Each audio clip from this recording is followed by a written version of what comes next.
महाराज भक्त और यदि सेटा भक्त संग हये भक्त संगे यदि भागवत श्रवण करा जाए ताहले तो आरो उत्तम। महाराज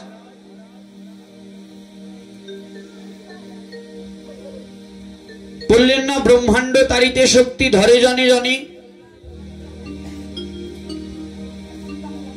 ब्रह्मांड भूमिते कोनो भाग्यवान जीव गुरु कृष्ण प्रसादे पाय भक्तिलतार जीव এই ঘুরতে ঘুরতে ঘুরতে ঘুরতে যদি কখনো কোনো বৈষ্ণবীর কৃপা হয়ে যায় যদি কখনো কোনো ভক্তের কৃপা হয়ে যায় বলছে কোটি জন্মের থাকলে ভাগ্য বিষয় ছেড়ে হয় বৈরাগ্য অনেক ভাগ্যের ফলে বৈষ্ণব আসিয়া মেলে যদি কোনো বৈষ্ণবের কৃপা হয়ে যায় ब्रह्मांड भ्रमिते भ्रमिते घुरते घुरते घुरते घुरते यदि कोनो वैष्णवेर कृपा हये जाय बोलছেন तखोनी आपनार गुरु कृष्णेर प्रसादे भक्तिलतार बीजटा हृदये बपन हय तखोनी किन्तु आपनार भक्तिलतार बीजटा हृदये बपन हय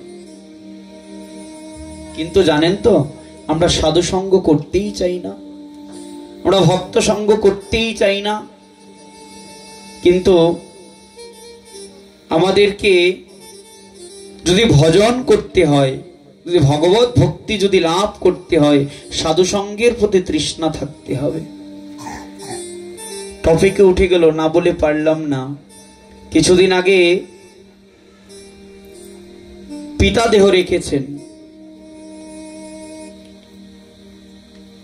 দোকানে গিয়েছেন হয়তো কোনো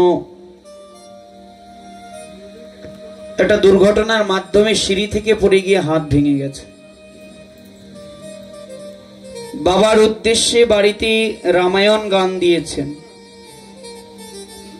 সেইখান থেকে দায়িত্ব এবং কর্তব্য পালন করবার জন্য কথা দিয়েছিলেন অপূর্ব দাদাকে যে সকল পাঠের আয়োজন আদি করবেন করে দিবেন বাড়িতে বাবার উদ্দেশ্যে রামায়ণ গান দিয়েছেন সেই রামায়ণ গান ফেলে রেখে ভাঙা হাত নিয়ে ছুটে চলে এলেন কেন একটু বৈষ্ণবরা এসেছে তাদেরকে দর্শন করবার জন্য।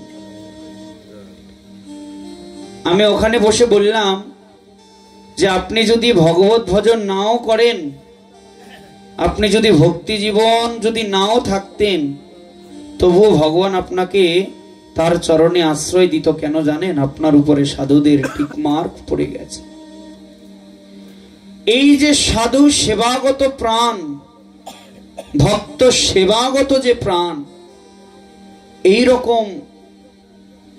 রকম আগ্রহ অনুগ্রহ আমাদের থাকতে হবে হৃদয়ে সকলের মধ্যে থাকতে হবে। যেখানে হরি কথা হচ্ছে এই যে সামনে বসেছে এরা ম্যাক্সিমাম পরিচিত মুখ যদি কখনো ফেসবুকে স্ক্রল করি আজকে অমুক জায়গায় ভাগবত কথা হচ্ছে শ্রদ্ধেয় বিল্লমঙ্গল দাসজির পাঠ চলছে অমুকে লাইভে দিয়েছে একজন না একজন লাইভে দেবে লাইভে পাঠ শ্রবণ করতেছি লাইভটা একটু ঘোরালো কতজন আছে এই যে কমন ব্যক্তিগুলো এরা থাকবে।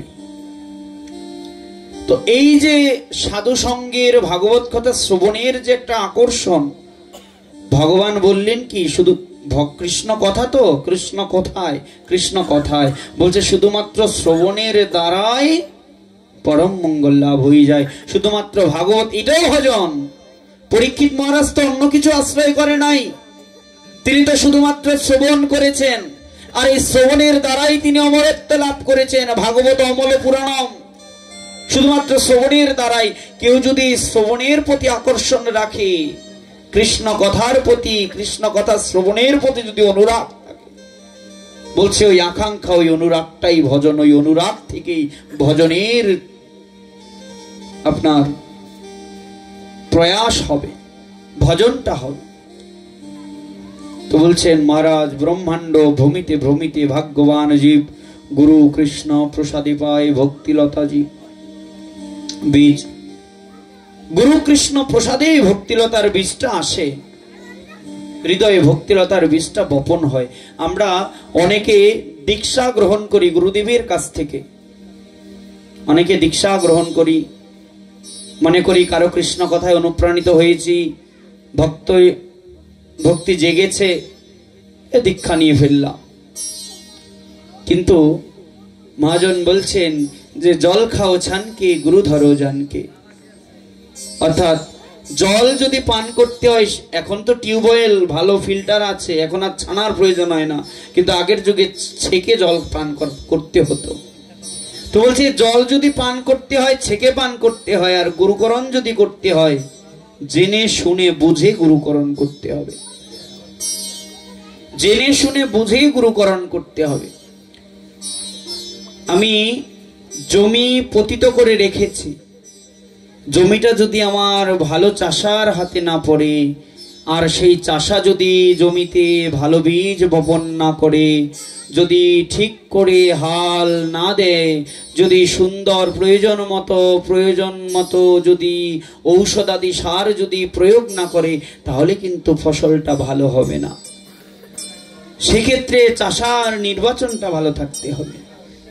ঠিক তদ্রূপ এই যে দেহরূপী ভূমিটা পতিত হয়ে আছে, এই দেহরূপী ভূমিতে যদি কৃষ্ণ ভক্তির ফসল, ভগবত ভক্তির ফসল যদি ফলাতে হয়, তাহলে একজন ভালো চাষার হাতে বীজটাকে বপন করতে হবে।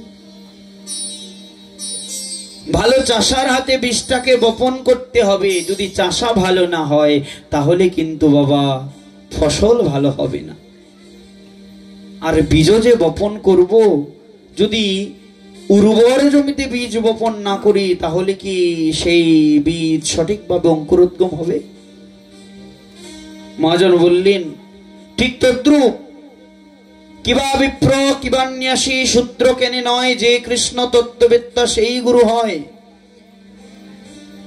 গুরুকরণে কিবা বিপ্র কিবান্যাসী শূদ্র কেনে নয়, এগুলো বিচার্য নয়। গুরুকরণে বিচার্য হলো গুরুদেব কৃষ্ণ তত্ত্ববেত্তা কিনা, তিনি বৈষ্ণব কিনা, তিনি কোনো সদ্গুরু চরণাশ্রিত কিনা, তিনি কোনো সদ্গুরু পরম্পরাশ্রিত কিনা, এইগুলো হচ্ছে বিচার্য।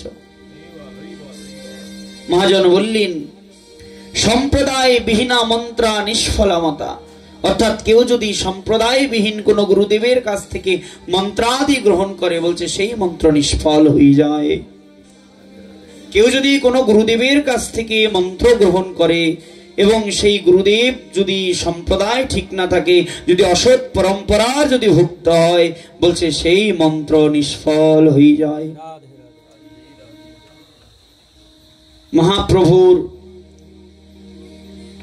পরে মহাপ্রভু তো দেখিয়ে গেলেন, মহাপ্রভু তো 4টি সম্প্রদায়কে বৈষ্ণব সম্প্রদায় হিসেবে স্বীকৃতি দিলেন। ব্রহ্ম, শ্রীশনক, রুদ্র, এই 4টি সম্প্রদায়কে স্বীকৃতি দিয়েছেন মহাপ্রভু। কিন্তু ওই 4টি সম্প্রদায়ের বাইরেও আরো 13টি অপসম্প্রদায়, এখন তো 52টি পর্যন্ত সম্প্রদায় আছে। বলছি ওই চতুঃসম্প্রদায়ের অন্তর্ভুক্ত ব্যতীত অন্য কোন সম্প্রদায় হতে মহাপ্রভু স্বীকৃত অস্বীকৃত কোন সম্প্রদায় হতে যদি কেউ দীক্ষা বা মন্ত্র গ্রহণ করে, বলছে তার ওই মন্ত্র গ্রহণ নিষ্ফল হয়ে যায়। আমি কিছুদিন আগে একটা কথা বলেছিলাম যে গুরু যদি করে বেশ্যায় গমন তবু গুরু পতিত পাবন, এই কথাটা নিয়ে খুব বিরোধ উঠেছিল। সেখানে বলা হয়েছিল যে খাইও মৎস্যের জল শুইও রমণীর কোল প্রেমানন্দে হরিবোল, এই কথাটা কোন শাস্ত্রে আছে? আদতেও শাস্ত্রে নাই। তখন সেইখান থেকে কেউ কেউ বলেছিল এটা শ্রীরূপের ধর্ম। কিন্তু কথা বললে তো সম্প্রদায় বিভেদ লেগে যাবে, সাধুতে সাধুতে মন কালাকালি হবে। অপ্রিয় সত্যি হলেও সঠিক, শ্রীরূপের ধর্ম আর শ্রীরূপের ধর্ম, দুই রূপের ধর্মের মধ্যে কিন্তু তফাৎ রয়েছে। যেইখানে আপনার গুরুদেব যদি মৎস্য ভোজন করে, এরকম সম্প্রদায় রয়েছে যে গুরুদেব মৎস্য ভোজন করবে, মধ্যাহ্নে মহাপ্রভুর ভোগরাগ হবে এবং রাত্রে মৎস্য ভোজন হবে, অর্থাৎ মাছ দিয়ে গুরু সেবা হবে।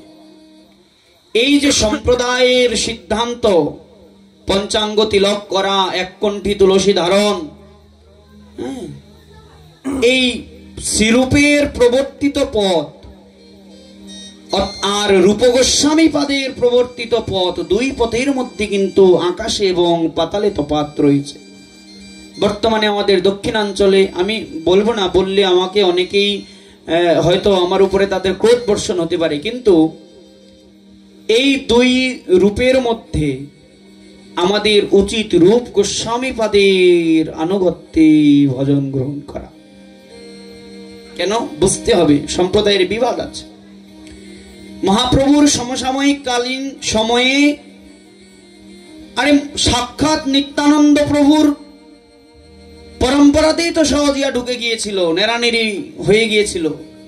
সেক্ষেত্রে যদি মহাপ্রভু সমসাময়িক কালীনই যদি এত এত অপসম্প্রদায় তৈরি হয়ে যায়, চিন্তা করে দেখুন এখন তার আবির্ভাবের কত বছর পর কোনা কাঞ্চিতে কত অপসম্প্রদায় রয়েছে, যাদের গুরু পরম্পরা ঠিক নাই, যাদের গুরু ঘর নাই, যাদের ভজন নাই, সাধন নাই, শুধুমাত্র বাপে দীক্ষা দিয়েছে, দাদা দীক্ষা দিয়েছে, ঠাকুর দাদা দীক্ষা দিয়েছে, এই পরম্পরায় আমিও দীক্ষা দিয়ে যাচ্ছি। কিন্তু আমি প্রচারে যখন যাই, আমি মাঝে মধ্যে জিজ্ঞাসা করি ভক্তদের, আপনাদের কোন ঘর, গুরুদেবের নাম কি? বলেন অমুক। বললাম কোন পরিবার? বলতে পারে না। বলছে গুরুদেব দীক্ষার সময় তো বলে দেয় নাই, দীক্ষার সময় তো বলে নাই কোন পরিবার। তাই বলছি জেনে নাও আপনার কর্তব্য, কোন ঘর? বলছে অমুক ঘর। আবার কেউ কেউ বলে আমরা অমুক গোসাইর, অমুক চান্দির মত। তো এই যে পথ, এই যে বিভেদ, মহাপ্রভুর সন্ন্যাসী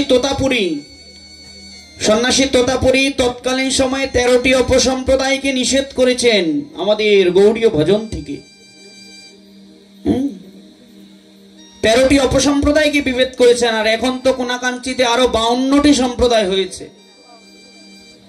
তো বলছে এই যে অপসম্প্রদায়গুলো, আউল বাউল, কর্তা বাজা, নেরা দরবেশ সাই, সখী বেকি, চূড়াধারী, সহজিয়া জাত গোসাই, গৌরাঙ্গ নাগরী, আরো কি কি আছে, এই যে সম্প্রদায়গুলো, কেউ শাখা সিঁদুর পরে বলছে এটা গৌর ভজন, গোপী বেশে ভজন।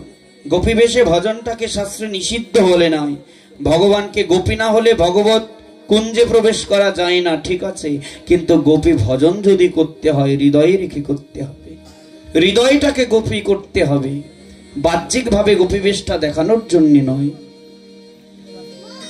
আবার কেউ কেউ ওই যে বললাম ঠাকুর দাদা দীক্ষা দিয়েছে, দাদা দীক্ষা দিচ্ছে, বাবা দীক্ষা দিয়েছে, আমিও দীক্ষা দিচ্ছি, একের পর এক গোসাই, কুলের ঠিক নাই, পরম্পরার ঠিক নাই, পরম্পরা ব্যতীত জাত হিসেবে গোসাই হয়ে যাচ্ছে, জাত গোসাই। আবার কেউ কেউ বলে যে আমি দীক্ষা নিয়েছি, আমার ছেলেও দীক্ষা নিয়েছে, এক গুরু ঘর থেকে যদি দীক্ষা না নেয় তাহলে গুরু ত্যাগী ঘর হয়ে যায়, গুরু পরম্পরা ত্যাগ হয়ে যায়, এ জাত গোসাই পরম্পরা। বলছে দীক্ষা যদি নিতে হয় বাবা, শুদ্ধ পরম্পরা থেকে আমার দেখতে হবে শ্রী গুরুদেব যার কাছ থেকে দীক্ষা নিয়েছি সেই গুরুদেব সঠিক পরম্পরা ভুক্ত কিনা। সেটা হতে পারে কুমার সম্প্রদায়ের বা নিম্বাক সম্প্রদায়ের হতে পারে, সেটা হতে পারে শ্রী সম্প্রদায়ের, হতে পারে ব্রহ্ম সম্প্রদায়ের বা গৌরেশ্বর সম্প্রদায়, যেই সম্প্রদায়ের হোক স্বীকৃত সম্প্রদায়ের মধ্যে থাকতে হবে। আর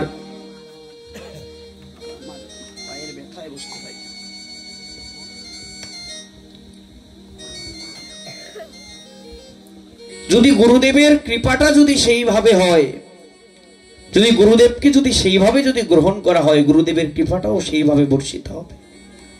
অনেকে বলে মহারাজ আমরা আজকাল দীক্ষা নিয়ে নিচ্ছি, এই যে এখানেই তো আছে অনেক প্রবীণ বয়স্ক আছে, দীক্ষা হয়ে গেছে 20 বছর, 30 বছর, 40 বছর, 45 বছর। জিজ্ঞাসা করি বাবা একাদশী করো? বলছে গোসাই একাদশী তো হয় না, গলার মধ্যে তুলসী মালা নাই। জিজ্ঞাসা করে দীক্ষা নিয়েছে? বলছে দীক্ষা নিয়েছি সেই বিবাহের পরে। বিবাহের বয়স কত? বলছে প্রায় 45 বছর, কিন্তু গলায় তুলসী দিচ্ছে না। অর্থাৎ গুরুদেব মন্ত্র দিয়েছেন কিন্তু মন্ত্রের কৃপাটা হচ্ছে না, মন্ত্রের কৃপাটা হয়নি। কেন হয়নি? কারণ ওই যে অন উর্বর জমিতে গুরুদেব বীজ বপন করেছে, এই কারণে। অউর্বর জমিতে যদি বীজ বপন করে ফসল যেমন ভালো হয় না, ঠিক তদ্রূপ অউর্বর দেহে যদি কৃষ্ণ ভক্তির বীজ, যদি মন্ত্র বীজ যদি প্রদান করে, ওই মন্ত্র বীজও ক্রিয়া করে না। সেক্ষেত্রে কি হয়ে যায় জানো? দুগ্ধটা অমৃত, সাপের চুমুকে যেমন বিষতুল্য হয়ে যায়, তদ্রূপ মন্ত্রটাও অমৃত, পূর্ণ অমৃত। কিন্তু ওই সাপের মুখে পড়লে যেমন দুধটা বিষে পরিণত হয়ে যায়, ঠিক তদ্রূপ ওই মন্ত্রটা অভক্তের অবৈষ্ণবের অভক্তের মুখ থেকে যদি শ্রবণ করা হয়, ওই মন্ত্রটাও ক্রিয়া করা বন্ধ করে দেয়। এই কারণে বাবা, মন্ত্র যদি গ্রহণ করতে হয়, সৎ গুরু পরম্পরা দেখে, সঠিক গুরু ঘর দেখে, গদ্দি দেখে এবং সম্প্রদায় দেখে আমাদের মন্ত্র গ্রহণ করা উচিত। এখন তো আবার সিস্টেম বের হয়েছে, যেই গুরুদেবের একটু প্রভাব বেশি, ওই গুরুদেবের কাছ থেকে মন্ত্র নিচ্ছে। কিন্তু বিচার করতে হবে, হ্যাঁ ঠিক আছে গুরুদেবের প্রভাব রয়েছে, গুরুদেব হরিকথা প্রচার করবেন, কিন্তু দেখতে হবে আমার গুরু ঘর কানা ঠিক আছে কিনা, দেখতে হবে আমার গুরুদেব শুধুমাত্র পাঠে বসে বলে যায় নাকি নিজেও কিছু ক্রিয়া ট্রিয়া করেন। এক বাড়িতে পাঠক গোসাই পাঠ করতে গিয়েছেন বাবা গুরুদেব গিয়েছেন। গুরুদেব যাবার পরে গুরুদেবকে দেখে ভালো সিংহাসন দিল, বসালো। বাড়ির কর্তা জানে না গুরুদেব বাড়িতে এসেছে। শিষ্য তো বাড়ি থেকে বিশাল বড় এক কাতাল মাছ নিয়ে বাড়িতে এসেছে। এসে দেখছেন গুরুদেব বসা।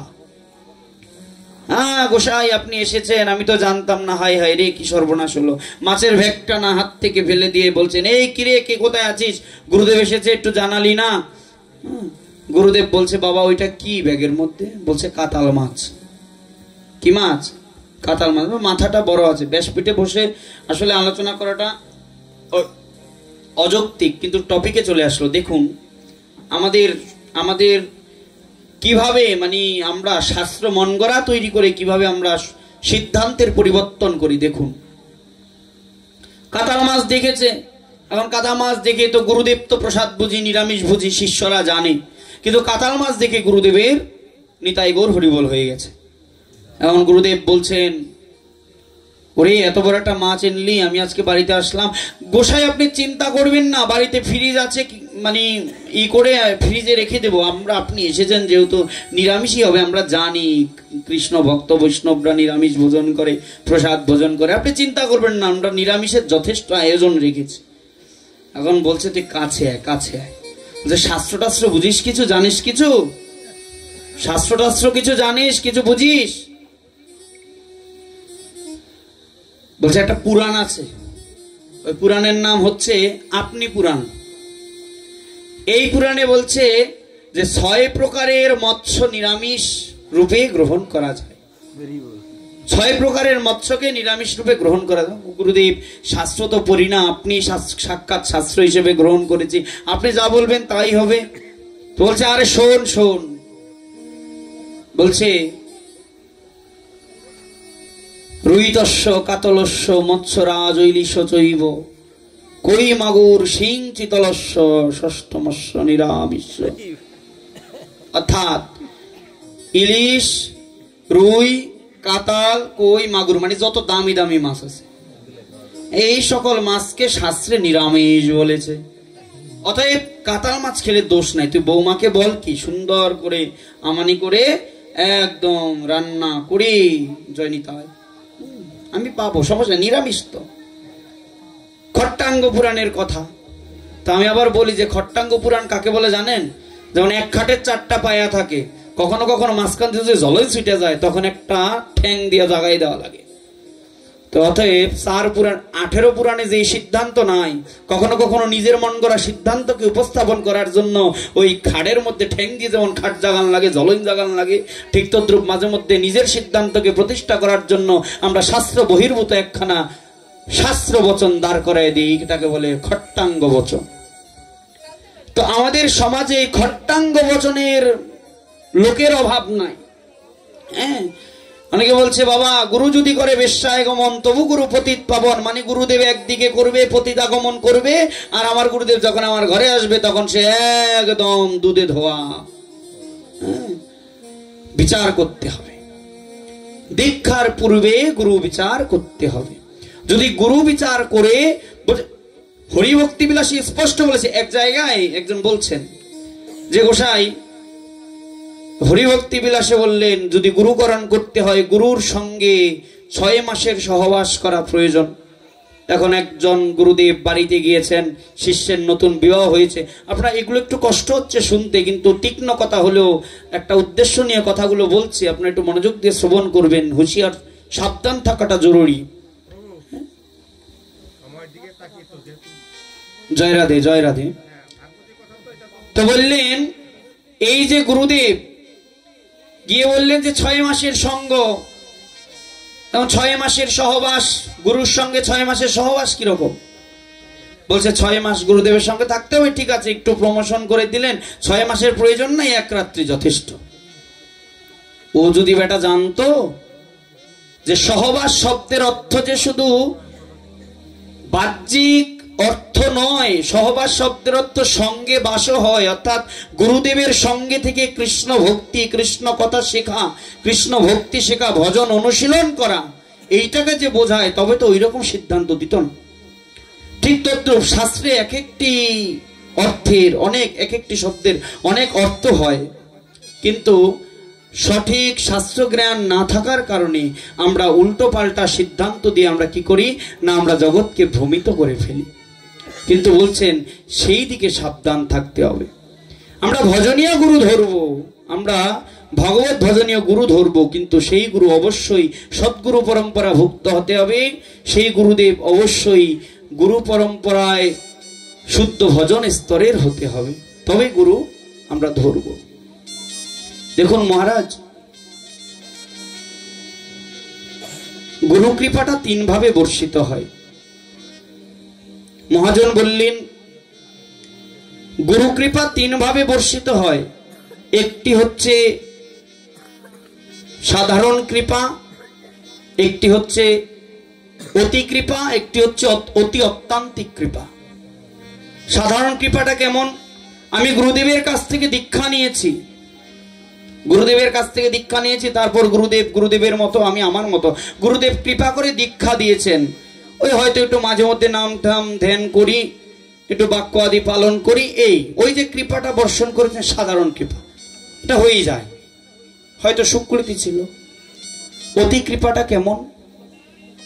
অতি কৃপাটা হলো গুরুদেবের কাছ থেকে দীক্ষা নিয়েছি, গুরুদেবের আদেশ অনুরোধ, আদেশ উপদেশগুলো প্রতিদিন পালন করার চেষ্টা করি এবং ভগবত ভক্তিময় জীবন যাপন করছি। গুরু কৃপায় ধীরে ধীরে বিষয় হতে আমার নিবৃত্তি হচ্ছে, আমার বিষয় বন্ধন নাশ হচ্ছে, এটা গুরুদেবের অতি কৃপা। আর অতি অত্যান্তিক কৃপা মহারাজ বললেন যে গুরুদেব যদি 6,000,000 বর্গ মাইল বা 6 কোটি বর্গ মাইল যদি দূরেও বসে থাকেন, আর শিষ্য যদি সেই 7 সমুদ্র 13 নদীর এপারে বসে থাকেন, কিন্তু শিষ্যর হৃদয়ে যদি সর্বদা গুরুদেব বাস করে, গুরুদেবের ধ্যান মনন চিন্তন স্মরণ, উঠতে গুরু বসতে গুরু যদি সবসময় গুরুগত প্রাণ হয়ে থাকে, যদি এরকম চিন্তা হয় যে আমি যেই কর্মই করছি না কেন আমার গুরুদেব সর্বদা দর্শন করছেন, সর্বদা দেখছেন, অতএব আমি যেন গুরুঘাতী কোনো কাজ না করি, কোনো কর্ম না করি, এই রকম চিন্তা নিয়ে যে সর্বদা গুরুগত প্রাণ হয়ে থাকে, বলছে গুরু যদি 6 কোটি মাইল দূরেও বসে থাকে তবু অটোমেটিক্যালি গুরুদেবের কৃপাটা শিষ্যের প্রতি বর্ষিত হয়ে থাকে। এই ক্ষেত্রে আকাঙ্ক্ষাটা গুরুদেবের প্রতি রাখতে হবে। আমাদের শ্রদ্ধেয় বাবা মহারাজ বলেন আকাঙ্ক্ষাটাই ভজন, আকাঙ্ক্ষাই ভজন, আকাঙ্ক্ষাটা তীব্র হতে হবে। গুরুদেব দূরে বসে আছেন, আমি গুরু, অনেকে বলে গুরু ধরবো, ধারের গুরু ধরবো, কাছের গুরু ধরবো, যাতে উঠতে বসতে দেখি গুরুদেবকে। গুরু যদি হয় ধামের, গুরু যদি হয় অমুক জায়গার, গুরু যদি এত দূরে দূরে গুরুদেব 2 বছর 3 বছর পর আসবেন কিবা দেখা হবে বা সবার বাড়িতে যাবেন না, এত দূরের গুরু ধরলে কি হবে বাবা? গুরুদেবের কৃপাটা আপনার কাছে আসলেই হয় না, 6 লক্ষ মাইল দূরে বসে থাকলেও গুরু কৃপা হবে যদি আকাঙ্ক্ষাটা গুরুর চরণে থাকে। মহারাজ গুরুদেব কখনো, আচ্ছা বলতে পারেন যে তাহলে কি গুরুদেব শিষ্য বুঝে কৃপা প্রদান করেন, মানে কাউকে বেশি কাউকে কম? এরকম কিছু না। গুরুদেবের কৃপাটা সবার জন্য সমান থাকে, কিন্তু গ্রহণের উপর নির্ভর হয়ে সেটা গ্রহীত হয়। অর্থাৎ আপনি যদি গুরুর কৃপাটাকে যদি সেইভাবে গ্রহণ করতে পারেন, তবে আপনার উপর গুরুর কৃপাটা ওইভাবে বর্ষিত হবে। মহারাজ এক গুরুদেবের শিষ্য কৃষ্ণ এবং সুদামা, এক গুরুদেবের শিষ্য সন্দীপনী মুনি উপাধ্যায়, এক গুরুদেবের শিষ্য সুদামা এবং কৃষ্ণ। কিন্তু দেখুন, কৃষ্ণ হচ্ছেন দ্বারকার রাজা আর সুদামা হচ্ছেন কাঙাল গরিব। তাহলে মহারাজ আপনি যে বললেন গুরুদেবের কৃপাটা সমানভাবে বর্ষিত হয় শিষ্যের প্রতি, এইখানে কৃষ্ণ এবং সুদামার মধ্যে তো কম বেশি কেউ নয়। একজন ভক্ত, একজন ভগবান, যদিও ঠিক আছে, কিন্তু তবুও কৃপাটা যদি একভাবে বর্ষণ হয়, যখন পাঠশালায় পড়াশুনো করেছে, কৃপাটা যদি একভাবে বর্ষণ হয় বাবা, তাহলে একজন রাজা হলেন, একজন দ্বারকাধীশ হলেন, কিন্তু আরেকজন দরিদ্র কাঙাল কেন হলেন? তাহলে গুরুদেব কি এখানে কৃপার মধ্যে কোনো খুঁত রেখে কৃপা করেছেন, নিজে ধরে রেখে ছেড়েছেন নাকি? বলছে না, এরকমটা নয় মহারাজ। আপনার গ্রহণ, এই গ্রহণের মধ্যে হলো গুরু কৃপা। গুরুদেব আপনার প্রতি কৃপা করে রেখেছেন, আপনি কতটুকু গ্রহণ করতে পারলেন, কতটুকু ধারণ করতে পারলেন, এটাই। এখানে আমরা অনেক সময় বলি যে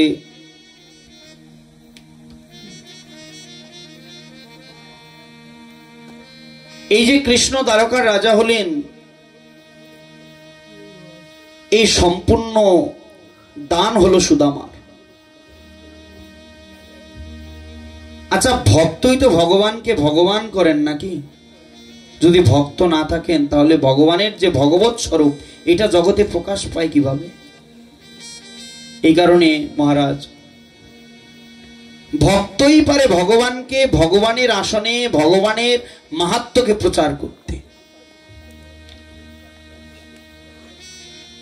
এই কৃষ্ণ এবং সুদামা যখন সন্দীপনী মুনির আশ্রমে পড়াশুনো করতেন, পূর্বের কথা, এটা খুব কম আলোচনা হয়, একটু শ্রবণ করবে মা। বলছেন এই কৃষ্ণ যে দ্বারকার রাজা হয়েছেন, ভগবান যে দ্বারকাধীশ হয়েছেন, এর পিছনে সম্পূর্ণ ভক্ত সুদামার হাত রয়েছে। কিরকম? বলছে যখন তারা গুরুকুলে পড়াশুনো করতেন, যখন তারা গুরুকুলে ছিলেন মহারাজ, গুরুকুলে থাকা অবস্থায় একদিন ভৃগুমুনি আসলেন। এসে সন্দীপনী মুনি আশ্রমের যেই অডান ছিলেন, মানে তত্ত্বাবধায়ক ছিলেন, ওই মাতাজিকে বললেন ভবতী ভিক্ষাম দেহি, ভিক্ষা গ্রহণ করলেন, ভিক্ষা চাইলেন। ঘরে ভিক্ষা থাকা সত্ত্বেও ভৃগুমণিকে ভিক্ষা প্রদান করলেন না। কেন? কারণ ঘরে দুমুঠো চনা ভিজায় রেখেছেন কৃষ্ণ এবং সুদামার জন্য।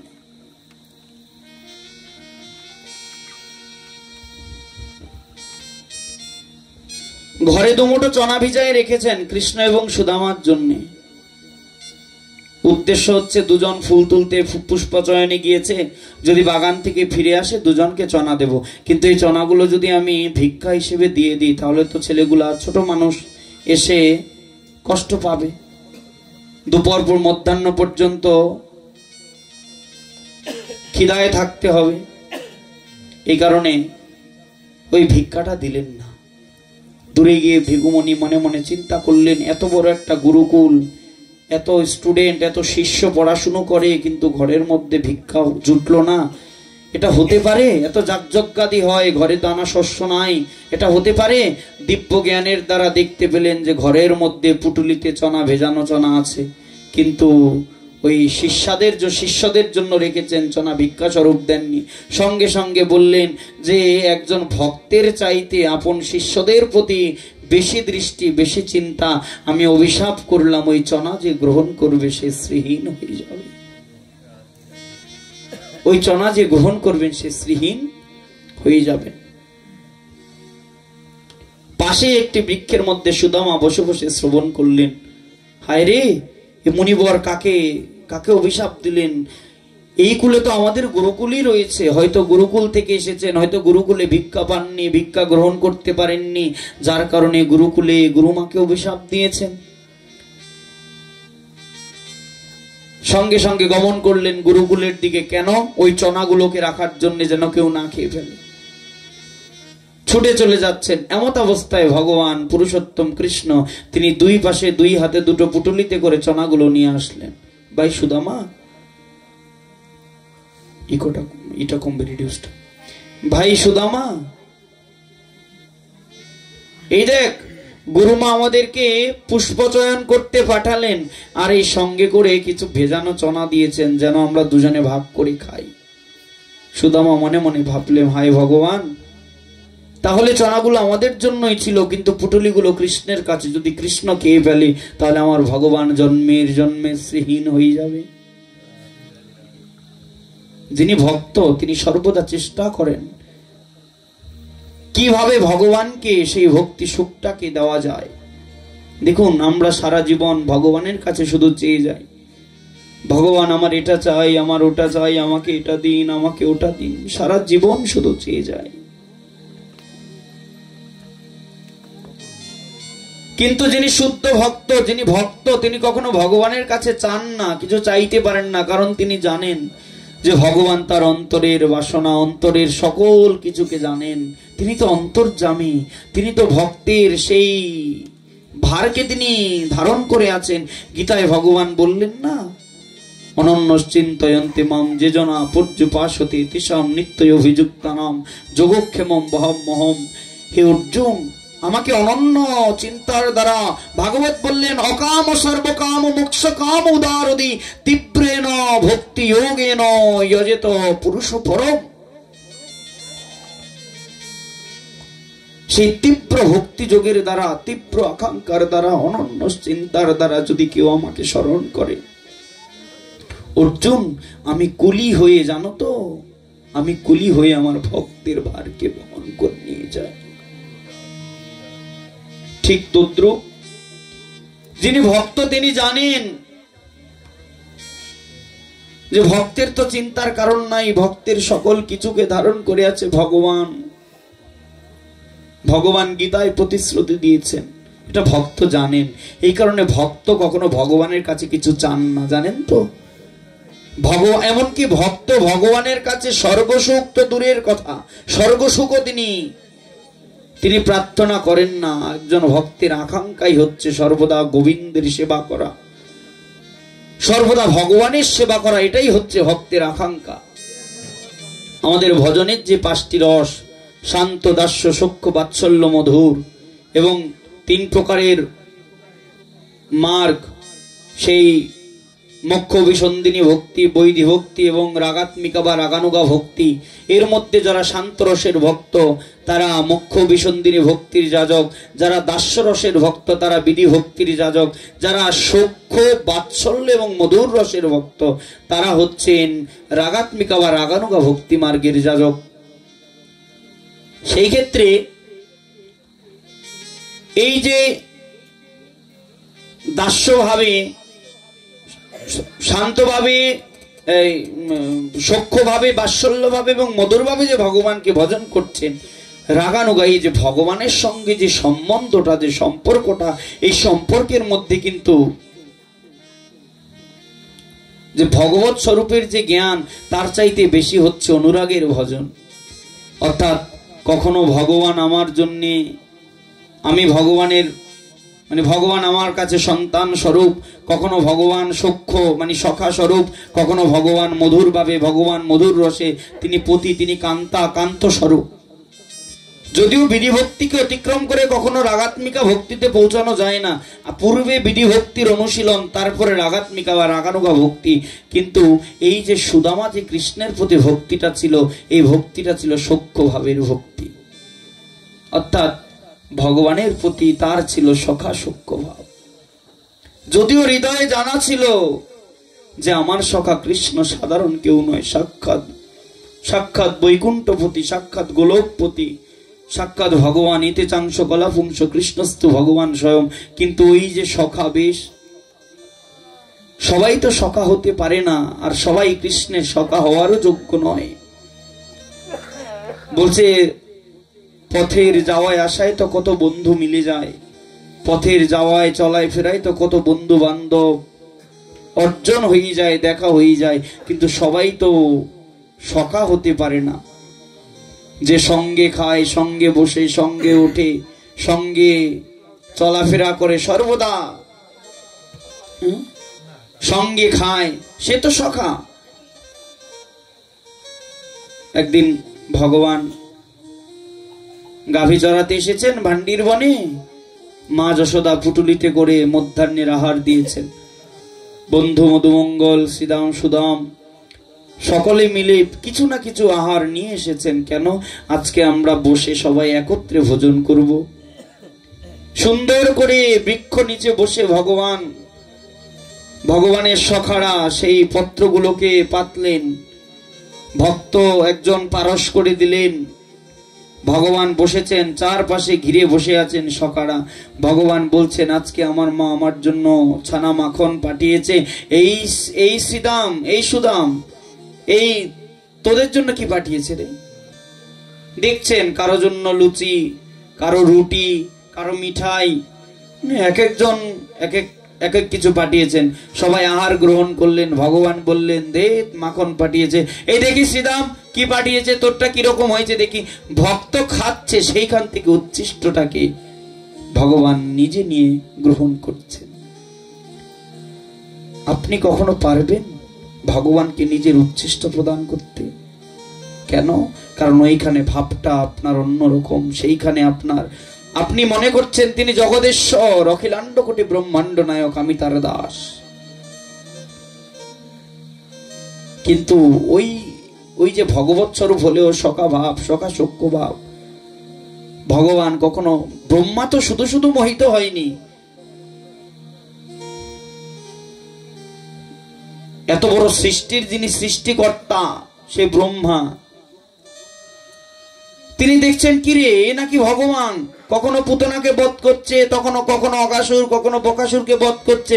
এই যদি ভগবান হবে, তাহলে এই গোয়ালার ছেলেগুলোর পাত থেকে উচ্ছিষ্টগুলো গ্রহণ করছে। ব্রহ্মার মোহিত হবার কথা তো। ব্রহ্মা তো শুধু শুধু মোহিত হননি, ব্রহ্মা তো শুধু শুধু শঙ্কা প্রকাশ করেননি, পরীক্ষা তো শুধু শুধু করেননি যে ঠিক আছে ভগবান যদি হবে তাহলে সৃষ্টিকর্তা ব্রহ্মার হাত থেকে বেঁচে দেখাও। গোবৎসগুলোকে হরণ করে ফেললেন। আর ভগবান কি করেছেন? ভগবান তো, তিনি তো লীলাধর, তিনি তো সকল কিছু বোঝে। ভগবান নিজ হতে সখাদেরকে সৃষ্টি করেছেন। সৃষ্টি করে তিনি সেই এমনকি গোবৎসগুলোকেও সৃষ্টি করেছেন। দিন যাচ্ছে, রাত যাচ্ছে, ব্রহ্মা মনে মনে চিন্তা করছে, সকলকে হরণ করে ফেললাম, কিন্তু এই গোকুল থেকে কোনো টু শব্দ, কোনো শব্দ পাচ্ছি না। ঘটনাটা কি? প্রথম আকাশে নারদ এবং ব্রহ্মা এসে দেখছেন ভগবান দিব্য লীলায়, দিব্য সঙ্গে তিনি তার সখাদের সঙ্গে লীলা করছেন। ব্রহ্মা মনে মনে ভাবছেন, এ কি হলো রে, সকলকে হরণ করে নিয়ে আসলাম, কিন্তু এরা আবার কোথা থেকে আসলো? বোধ হলো, ভাব হলো যে হয়তো সাক্ষাৎ ভগবান সকলের মধ্যে ভগবৎ স্বরূপকে দেখতে পেলেন। সঙ্গে সঙ্গে সিলিন্ডার থিম ভগবানের চরণে গিয়ে আত্মসমর্পণ করলেন। ভগবান, আমি তোমাকে চিনতে পারিনি। তুমি যে জগদীশ্বর, জগৎকে প্রতিপালন করো সর্বভূতে, সেই ভোক্তারাম যজ্ঞতপসম সর্বলোক মহেশ্বরম শ্রীদাম সর্বভূতানাম হৃদ্দেশে তিষ্ঠতি অর্জুন। অর্জুন, আমি সকলের হৃদয়ের পরমাত্মা, সকলের হৃদয়ে আমি বাস করি। ব্রহ্মা করজোরে প্রার্থনা করলেন, ভগবান আমি চিনতে পারিনি। ভগবান শুধু ওই ব্রহ্মাকে না, ব্রহ্মাকে বলছেন, ব্রহ্মা শুধু তুমি নয়, তোমার মতো লক্ষ লক্ষ কোটি কোটি ব্রহ্মা আমি সৃষ্টি করে রেখেছি। দেখো আকাশের পানে তাকিয়ে দেখো, দেখছেন কোটি কোটি ব্রহ্মাণ্ডের কোটি কোটি রচয়িতা, কোটি কোটি ব্রহ্মা রাজহংসের পিঠে চড়ে হাত জোর করে ভগবানকে বন্দনা করছেন। ব্রহ্মমোহন, চিন্তা করে দেখুন। এই ভগবান একদিন শ্রীদামকে বলছেন, শ্রীদাম আজকে ওই যে ঋষিদের যে আমের যে বাগানগুলো দেখছিস, ওই আম বাগানে সুমিষ্ট আম ধরেছে, আমগুলো পেকেছে, চল ভাই আজকে আমরা আম খাই। শ্রীরামকে নিয়ে গেছেন, বললেন আমি তো এখনো ছোট, অত লম্বা হইনি, তুই তো লম্বা আছিস, তোর অজানুলম্বিত বাহু, বড় হাত, তুই এক কাজ কর, আমি আজকে নিচে দাঁড়াই, তুই আমার কাঁধে উঠ, কাঁধে উঠে গাছ থেকে আমটা পেরে দে। ভগবান নিচে দাঁড়াই আছে, ভগবানের কাঁধে শ্রীদামশকা উঠলেন, উঠে গাছ থেকে আম পারলেন। আম পেরে কামড় দিলেন, দেখলেন একটা অংশ টক রয়েছে, আমখানা ছুঁড়ে ফেলে দিলেন। আরেকটা আম নিলেন, এক অংশ পাকা, সেখান থেকে কামড় দিলেন, দেখলেন টক। আরেক অংশ কাঁচা, দেখলেন টক। এক অংশে কামড় দিলেন, দেখলেন পাকা, ওই সাইডটাতে মিষ্টি ভাব। সঙ্গে সঙ্গে বললেন, নে কৃষ্ণ, এই সাইডটাতে টক আছে, এই সাইডটা খাইস না, ওই পাশ থেকে মিষ্টি, ওই পাশ থেকে কামড় দে। এক পাশে ভক্তের উচ্ছিষ্ট, অন্য পাশে ভগবান পরম তৃপ্তিতে গ্রহণ করলেন। এই কারণে বললেন যে বৃন্দাবনের লীলা, কাঁধে চড়ি কাঁধে চড়াই করি ক্রিয়ারণ, বৃন্দাবনের সূক্ষ্ম রসের এই তবিয়ন।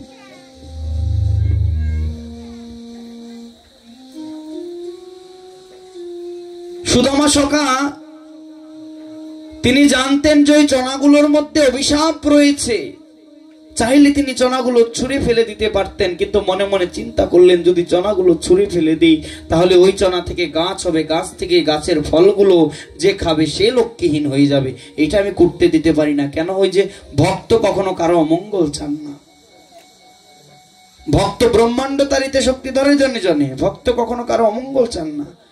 তিনি মনে মনে চিন্তা করলেন আমার ভগবান চনাগুলো পান করবে, তিনি লক্ষ্যহীন হয়ে যাবে, এটা আমি হতে দিতে পারি না। যিনি ভক্ত তিনি ভগবানের সুখে নিজের সুখ খোঁজেন।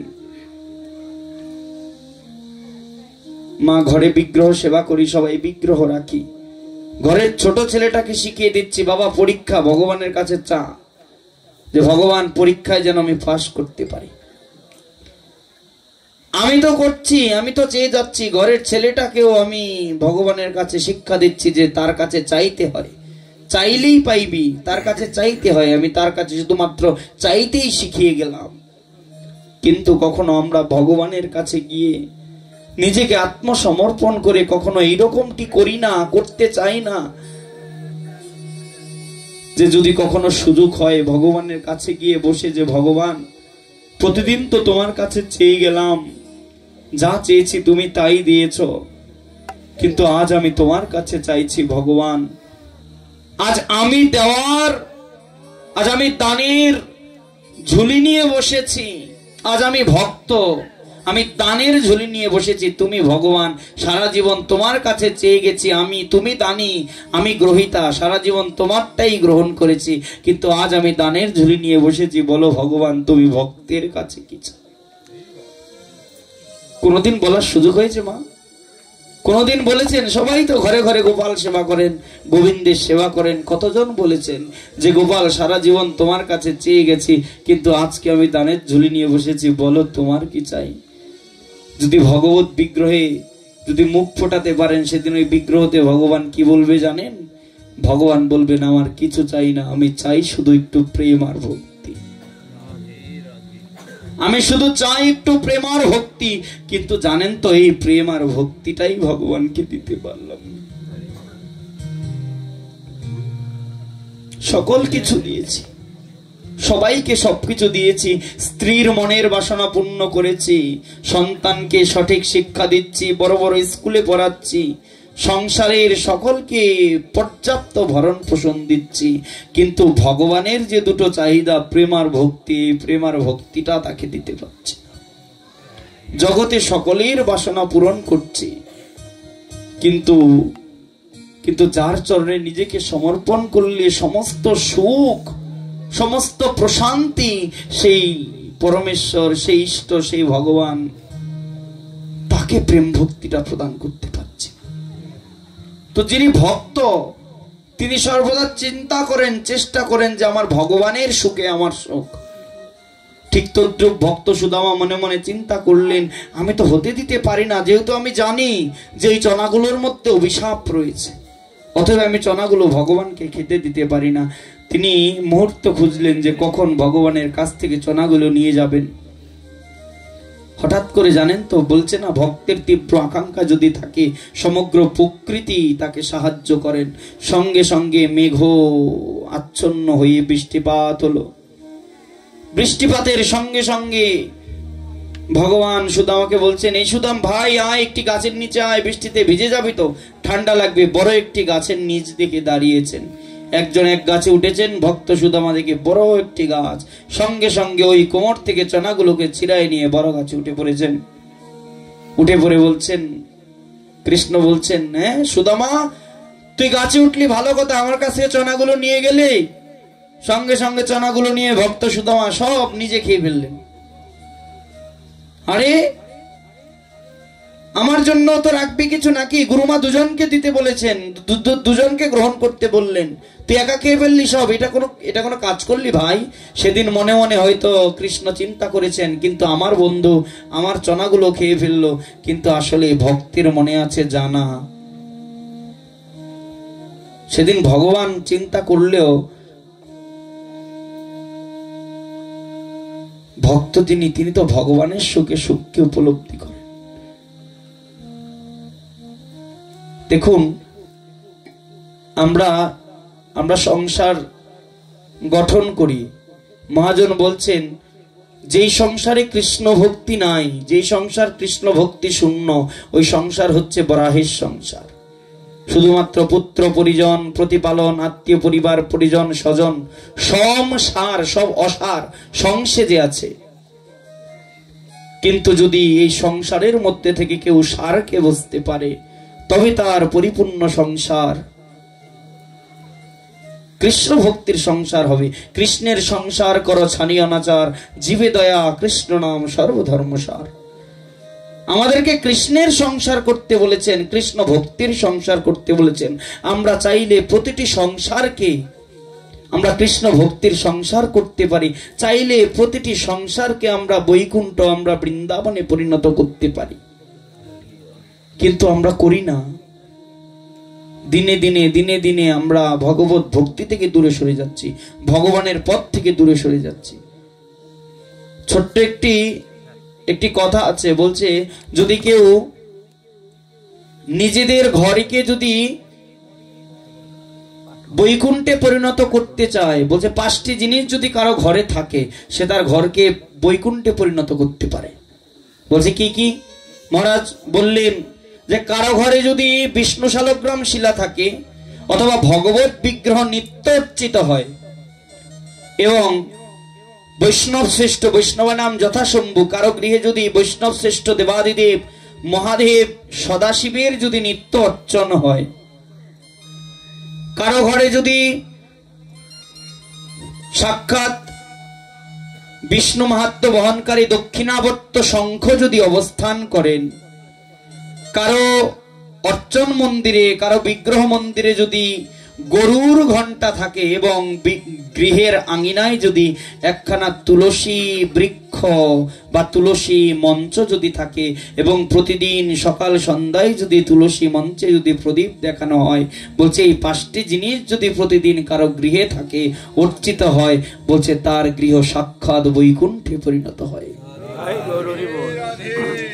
আর এই 5টি জিনিস যেই স্থানে থাকে, ওই স্থানকে যদি কেউ 4 বার পরিক্রমা করে, তাহলে তার বৈকুণ্ঠ পরিক্রমার ফল লাভ হয়।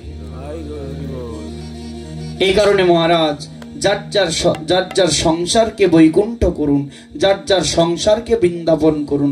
বৃন্দাবন খোঁজার জন্য যেতে হবে না, আপনি বৃন্দাবন নিজের মধ্যে তৈরি করুন। অনেক জায়গায় আমরা ভোগ মহোৎসবে যাই, মন্দিরের দরজা দিয়ে এসে সবাই পাত্র নিয়ে অপেক্ষা করে, গোসাই সাধু ভাই সাধু মহারাজ একটু প্রসাদ দিন, একটু প্রসাদ দিন, একটু প্রসাদ দিন।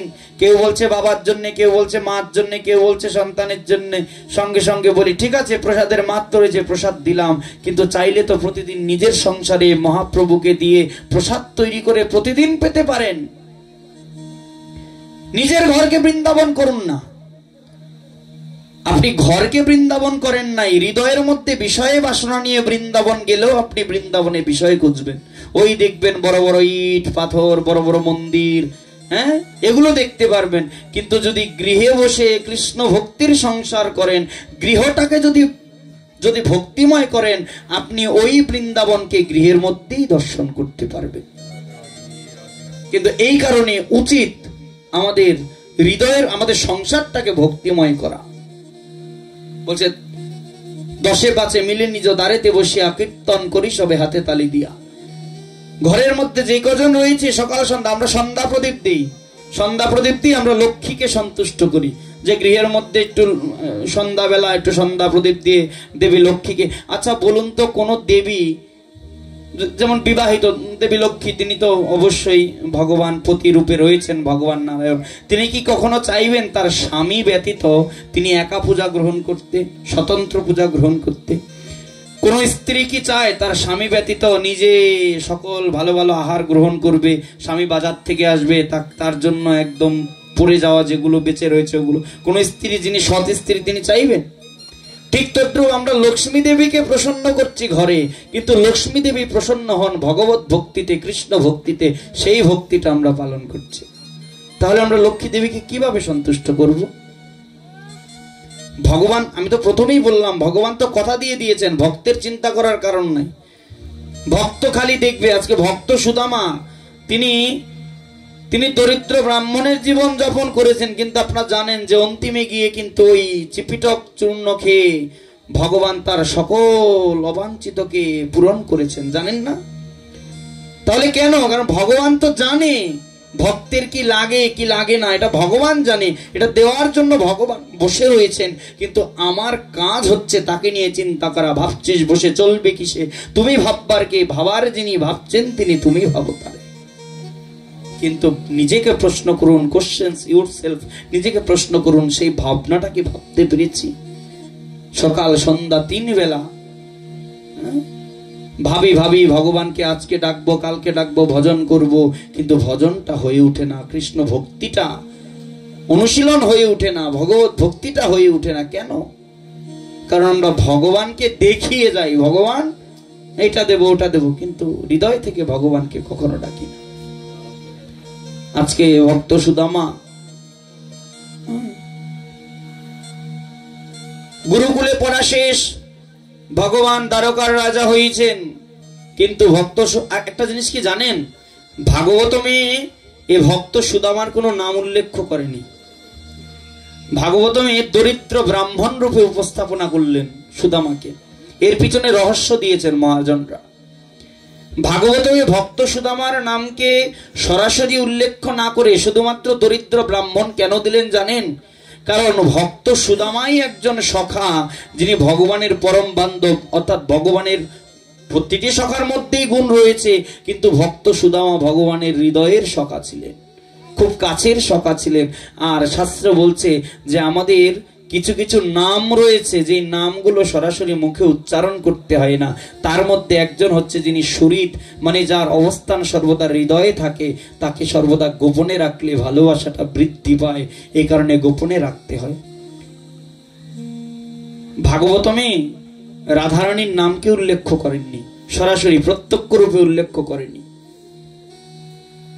রাধসা বা আরাধিত, অনয়া আরাধিত, এই আরাধিত শব্দে রাধিকাকে উল্লেখ করেছেন।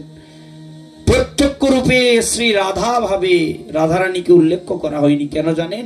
কারণ রাধারানী হচ্ছে কৃষ্ণের অন্তরঙ্গা শক্তি, লাদিনী শক্তি। সবচেয়ে দুর্বল পয়েন্ট হচ্ছে রাধারানী।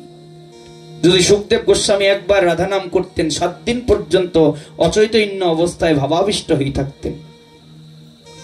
যদি তিনি ভাগবতে রাধারানীকে উল্লেখ করতেন, রাধা শব্দ যদি তিনি চিন্তন করতেন, তাহলে পরীক্ষিতকে ভাগবত দান সম্ভব হতো না। এই কারণে ভাগবতে রাধা শব্দকে উল্লেখ করেনি। ঠিক তদ্রূপ ভগবানও সরাসরি, সুখদেব গোস্বামী পাদ সরাসরি ভাগবতে ভক্ত সুদামার নাম উল্লেখ করেনি। আপনারা পড়ে নিবেন, দেখবেন ভক্ত সুদামার নাম নেই, ওখানে দরিদ্র ব্রাহ্মণ হিসেবে লেখা আছে অধ্যায়টাতে। কেন জানেন? মহাজন বলছেন কারণ ভক্ত সুদামা ছিল হৃদয়ের সখা। আমরা তো আজকাল গুরুদেবের যখন তখন গুরুদেবের নাম মুখে উচ্চারণ করে ফেলি, কিন্তু শাস্ত্র বলছে কিছু কিছু নাম আছে যে নামগুলোকে সরাসরি উল্লেখ করতে হয় না। তার মধ্যে প্রথম হচ্ছে শ্রী গুরুদেব বা কোনো মহাজনের নাম সরাসরি মুখ থেকে উল্লেখ করতে হয় না। যদি উল্লেখ করতে হয় তাহলে বিশেষণ যুক্ত করে শ্রদ্ধার সহিত উল্লেখ করতে হবে। যেমন যদি আপনাকে স্মরণ করতে হয় যে রাধাকুণ্ডের রঘুনাথ দাস গোস্বামী গদ্যের ভূতপূর্ব মহন্ত, শ্রদ্ধেয় পরম পূজ্যপাদ অনন্ত দাস বাবাজি মহারাজ, আপনাকে যদি বলা হয় তার নাম স্মরণ করুন, আপনি সরাসরি 108 অনন্ত দাস বাবাজি বলতে পারবেন না। আপনাকে বিশেষণ যুক্ত করে শ্রদ্ধার সহিত একটু মাথাটাকে নত করে শ্রদ্ধার সহিত তাকে উচ্চারণ করতে হবে। এটা হচ্ছে শোভতা, শোভনীয়তা। ঠিক তদ্রূপ আপন গুরুদেবের নামও সরাসরি আপনি উচ্চারণ করতে পারবেন না, শ্রদ্ধার সহিত বিশেষণ যুক্ত করে প্রশংসাসূচক বাক্য যুক্ত করে আপনাকে গুরুদেবের নাম করতে হবে।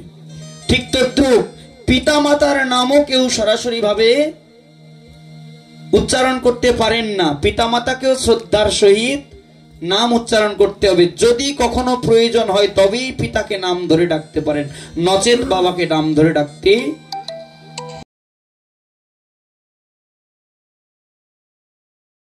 উচিত নয়। এখন তো ঘরে ঘরে আধুনিক যুগে বিবাহ হয়ে যাচ্ছে, বউ স্বামীকে বলে ডাকছে নাম ধরে, অমুকের, আগে বলতো অমুকের বাবা, অমুকের ভাই, এরকম করে একটা ঈদ করে ডাকতো, কিন্তু এখন তো সরাসরি নাম ধরে ডাকে। কিন্তু শাস্ত্র বলছে স্ত্রী কখনো স্বামীর নাম ধরে ডাকবে না, স্বামী সর্বদাই স্ত্রী থেকে বড় হয়। ঠিক তদ্রূপ নিজে কখনো নিজের নামকে সরাসরি বা খুব প্রয়োজন না পড়লে উচ্চারণ করতে হয় না। কথায় কথায় অনেকে বলে আমি অমুক, আমাকে চেনো, এই যে একটা ভাব অহমিকা এটা তৈরি হয় ভিতরে। এই কারণে সরাসরি কখনো নিজের নামকে উচ্চারণ করতে হয় না। আর যথাসম্ভব কথা কম বলতে হয়, তাতে কি হয় জানো? তাতে কথার গুরুত্ব বৃদ্ধি পায়। আর শাস্ত্রে 5টি জিনিসকে গোপন করেছেন, যেটি যদি গোপন রাখা হয় তাহলে ভজনের ভক্তি, ভজনের শক্তিটা বাড়ে।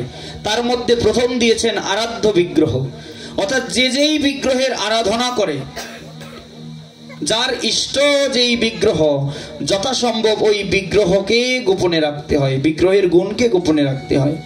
এখন তো অনেকে বলে ফেলে ভগবানের সঙ্গে কথা হয়, নুপুরের ধ্বনি শুনি, ভোগ দিলে খায়, অনেকে বলে ফেলে, কিন্তু বলছে এটাকে গোপনে রাখাটাই ভজন। রঘুনাথ দাস গোস্বামীর গদ্যের সমাধিতে রামদাস বাবাজি মহারাজ কাঁদছেন, ধুলায় গড়াগড়ি যাচ্ছেন, আমার গৌর পাওয়া হলো না, আমার নিতাই পাওয়া হলো না। জনৈক ভক্ত এসে বলছেন, কহ কহ রামদাস, সত্যি করে কহ, তুমি কি সত্যি গৌর পাওনি, সত্যি নিতাই পাওনি? বলছেন পেয়েছি। তাহলে মিথ্যে কেন বলছো, মিথ্যে কেন বলছো? বলছে পেয়েছি বললে যদি হারিয়ে যায়, পেয়েছি বললে যদি হারিয়ে যায়। আজকে একজন সিদ্ধ বাবা, সিদ্ধ জগন্নাথ দাস বাবাজি মহারাজের তিরোভাব তিথি। সিদ্ধ বাবার কাছে জনৈক দুজন ভক্ত এসে বলছেন, দেখুন ভজনটা গোপন কিরকম। বলছে আরাধ্য বিগ্রহ গোপনে রাখতে হবে, প্লাস নিজের ভজনটাকে গোপন রাখতে হবে। ভজনটা গোপন কিরকম? সিদ্ধ বাবার কাছে এসে জনৈক ভক্ত বলছেন, আপনি নাকি সিদ্ধ বাবা, সমগ্র নবদ্বীপে, সমগ্র বৃন্দাবনে আপনার মাহাত্ম্য প্রচারিত, আপনি সিদ্ধ বাবা। বাবা বলছেন, না না, আমি সিদ্ধ টিদ্ধ কিছু নই, আমি অসিদ্ধ, এখনো সিদ্ধ হতে পারিনি। বলছে না না, আপনি সিদ্ধ, আপনি সিদ্ধ, চারদিকে সবাই আপনাকে সিদ্ধ বাবা বলে যেহেতু ডাকে, আপনি সিদ্ধ। তা সিদ্ধ বাবা যেহেতু একটু কিছু ভেলকি টেলকি করে দেখান আমাদেরকে, আমরা একটু দেখি আপনি কিরকম সিদ্ধি লাভ করেছেন। বাবা বলছেন ওরকম সিদ্ধ টিদ্ধ কিছু নয়, চেষ্টা করি ভজন করার। বলছে না না বাবাজি, সিদ্ধ যেহেতু আছে নামের শুরুতে, সবাই যেহেতু আপনাকে সিদ্ধ বলে ডাকে, আমাদেরকে কিছু দেখান আপনি কিরকম সিদ্ধ হয়েছেন। বলছে সিদ্ধ টিদ্ধ কিছু নয়, সঙ্গে থেকে কাছ থেকে একটা লাঠি নিয়েছেন সিদ্ধ বাবা, সিদ্ধ জগন্নাথ দাস বাবাজি মহারাজ। একটা লাঠি নিয়ে যেই হাতে তুললেন, ওই জনৈক ভক্তরা মনে করছেন যে হয়তো বারবার বিরক্ত করার কারণে লাঠি নিয়েছেন। এ বললেন এই পালা পালা পালা, বাবা বোধহয় রাগ করলো, রাগ করলো। বলছে না না, পালাচ্ছি না, পালাচ্ছি না। লাঠিটা নিয়ে ভূমিতে টোকা দিলেন। ভূমিতে টোকা দিয়ে বলছেন, ওই রঘুনাথ দাস গোস্বামীর সমাধিতে, রূপ গোস্বামীর সমাধির কাছে ওই তুলসী গাছটা ছাগলে খাচ্ছে, আমি ছাগল তাড়াচ্ছি। সঙ্গে সঙ্গে চিঠি পাঠিয়ে দিলেন, একদম দিনে দিনের চিঠি পাঠিয়ে দিলেন যে দেখো তো বৃন্দাবনে কি হয়েছে। নবদ্বীপে বসে তিনি লাঠি দিয়ে ভূমিতে মারছেন আর বলছেন, আমি ওই সমাধির তুলসী গাছটা ছাগলে খাচ্ছে, আমি ছাগল তাড়াচ্ছি।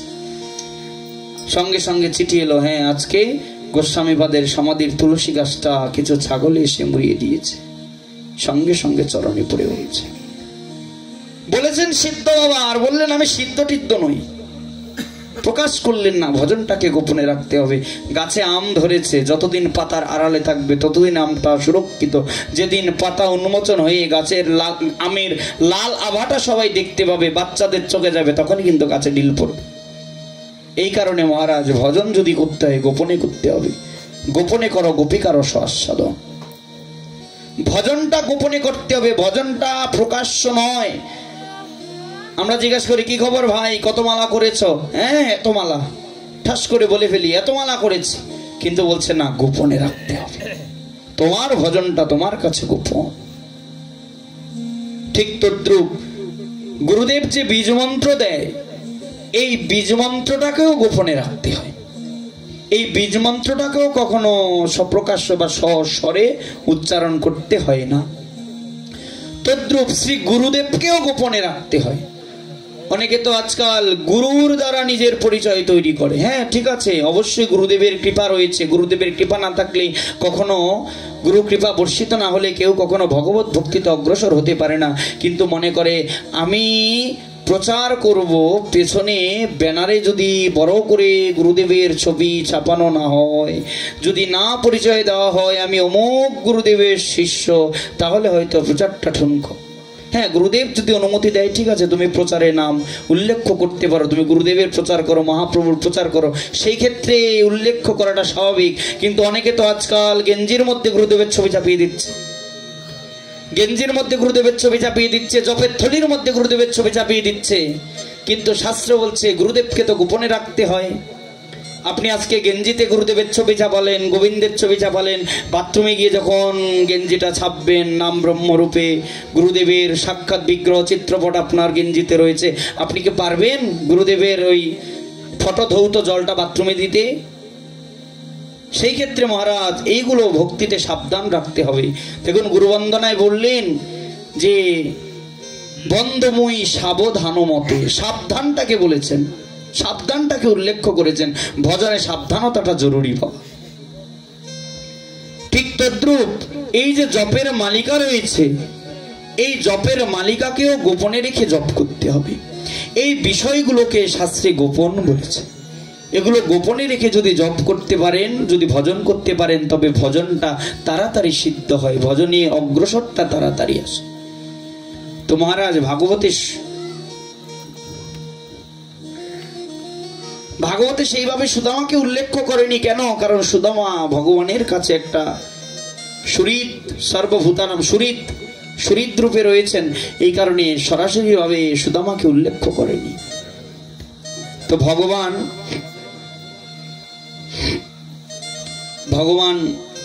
দ্বারকার রাজা হয়েছেন, ভক্ত সুদামা দরিদ্র ব্রাহ্মণ, দিন রাত ভগবানের স্মরণ করে। একদিন সুশীলা ডেকে ডেকে বলছে, হ্যাঁ গো, মানে সুদামার স্ত্রী, হ্যাঁ গো শুনেছি তোমার বন্ধু নাকি দ্বারকার রাজা, চাইলে তো তোমার বন্ধুর কাছে একটু যেতে পারো।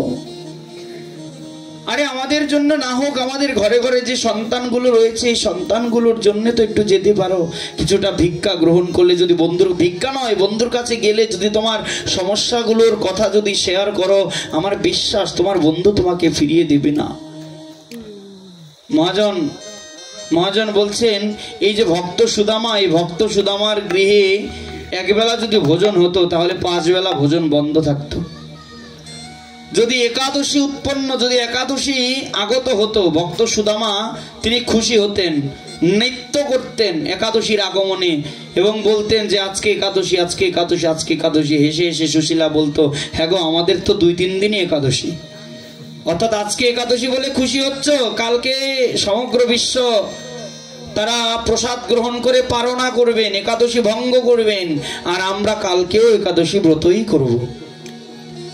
আর আগের দিন অনেকে সংযমাদি করে একাদশী ব্রত রক্ষা করেছে, আমরা আগের দিনও একাদশী ব্রতই করেছি। এত খুশি হবার কি আছে? ভক্ত সুদামা দেখুন ভক্তিটা কোন জায়গায়। ভক্ত সুদামা বলতেন, হ্যাঁ গো সুশীলা, যারা জগতে একাদশী ব্রত পালন করে, একাদশীতে যারা উপবাস ব্রত গ্রহণ করে, তারা নাকি ভগবানের কাছে প্রিয় হয়। কারণ একাদশীর এক নাম হচ্ছে কৃষ্ণ ভক্তি, বিষ্ণু ভক্তি প্রদায়িনী। তারা ভগবানের কাছে প্রিয় হয়। একটা একাদশী ব্রত পালন করে যদি ভগবানের কাছে প্রিয় হওয়া যায়, আমরা তো মাসের মধ্যে 7টা 8টা ব্রত করি, না খেয়ে থাকি, তাহলে চিন্তা করো ভগবান আমাদেরকে কত ভালোবাসেন। ভগবান আমাদেরকে কত ভালোবাসেন। যদি একটা একাদশী করতে করতে যদি ভগবানের কাছে যদি প্রিয় হওয়া যায়, আমরা তো মাসের মধ্যে 7-8 দিন 10 দিনই না খেয়ে থাকি, তাহলে আমরাও ভগবানের কাছে প্রিয় গো, আমরাও ভগবানের কাছে প্রিয় হতে পারব। ভক্ত সুদামার স্ত্রী বলছেন, হ্যাঁ গো, তোমার দুটো পায়ে ধরি, ওই ঘরের দুটো ছেলের দিকে তাকিয়ে একটু ভগবানের কাছে যাও, একটু বন্ধুর কাছে যাও, গিয়ে কিছু চেয়ে আসো। ভক্ত সুদামা বলছেন, সুশীলা, আমি তো ভগবানের কাছে কোন মুখে গিয়ে দাঁড়াবো বলতে পারো? আমি কি নিয়ে গিয়ে দাঁড়াবো তার কাছে? তাকে দেওয়ার মতো তো কিছু নেই, কোন মুখ নিয়ে তার কাছে দাঁড়াবো? হ্যাঁ, যেতে যদি যাই, কখনো যদি যেতে পারি, তাহলে একমাত্র তাকে একটু দর্শন করবার জন্য যেতে পারি, এই ব্যতীত অন্য কিছু না। সুশীলা মনে মনে চিন্তা করলেন, যাক, দেখার জন্য হলেও, দেখার নিমিত্ত হলেও তো যাক। হ্যাঁ গো, তুমি যে যাবে, যদি তোমার বন্ধু বলে যে ভাই এতদিন পরে এসেছিস, কি এনেছিস সঙ্গে করে, তখন কি বলবে? বলছে, সত্যিই তো, দেবার মতো তো কিছু নেই। বলছেন, তাহলে এক কাজ করি, আমরা ভিক্ষা করে কিছু খুদ দিয়ে চিরার মোয়া করে নিয়ে যাই, আর চিরার নাড়ু, খুদের নাড়ু করে নিয়ে যাই, তাহলে কেমন হয় বলো? যে রাজপ্রাসাদে থাকে, কত রাজভোগ খায়, তোমার এই চিরা খাবে? আরে দেখোই না, তোমার আছেই বাকি, তোমার ওইটাই তো তোমার কাছে পরম সম্পদ। সঙ্গে সঙ্গে ভিক্ষায় বের হলেন সুশীলা। একটু ইচ্ছে করেই 10 ঘরের ভিক্ষা করে, 10 ঘরের 10 রকমের খুদ। সবাই তো এক ঘরে একরকম চাল খায় না, কেউ মিনিকেট খায়, কেউ ভোজন চাল খায়, কেউ আমন চাল খায়, এক একজন তো এক এক রকমের চাল খায়। তো যখন 10 ঘরের খুদ হবে, তখন ভগবান যখন মুখে দিবেন, ওইখানে যখন ভগবানের হাতে 10 রকমের চাল পড়বে, ভগবানকে বলতে হবে না, তিনি বুঝে নিবেন যে এটা ভিক্ষার চাল। ইচ্ছে করে 10 ঘর থেকে ভিক্ষা করে সুশীলা চিপিটক, ভাগবতে উল্লেখ আছে, চিপিটক করে, চিপিটক মানে চিরা, চিপিটক করে দিয়েছেন, পুটলির মধ্যে বেঁধে দিয়েছেন, সুদামাকে পাঠিয়েছেন। কাঁধে ভিক্ষার ঝুলি নিয়ে কৃষ্ণ নাম করতে করতে করতে করতে ভক্ত সুদামা চললেন, গিয়ে দাঁড়িয়েছেন। জরাজীর্ণ পোশাক নিয়ে, জীর্ণ চেহারা নিয়ে ভক্ত দাঁড়িয়েছেন। দরিদ্র ব্রাহ্মণ তো, জরাজীর্ণ বস্ত্র। প্রহরীরা দেখে বললেন, প্রণাম করলেন, বললেন, হ্যাঁ গো ভাই, এটা কি দ্বারকা? এখানে কি আমার কৃষ্ণ থাকে, আমার প্রভু থাকে? বলছেন, হ্যাঁ এটা দ্বারকা। আপনার প্রভুকে? বলছে, আমার বন্ধু, আমার প্রভু, আমার বন্ধু কৃষ্ণ। বলছে, হ্যাঁ আমাদের মহারাজের নাম কৃষ্ণ, কিন্তু সে আপনার বন্ধু? বলছে, হ্যাঁ গো ভাই, আমার ছোটবেলার বন্ধু। বলতে পারো কোথায় গেলে তাকে পাবো? বলছেন, এখন তো মধ্যাহ্ন, হয়তো ভগবান ভোজন গ্রহণ করছেন, আপনি কি এই মুহূর্তে যাবেন তার কাছে?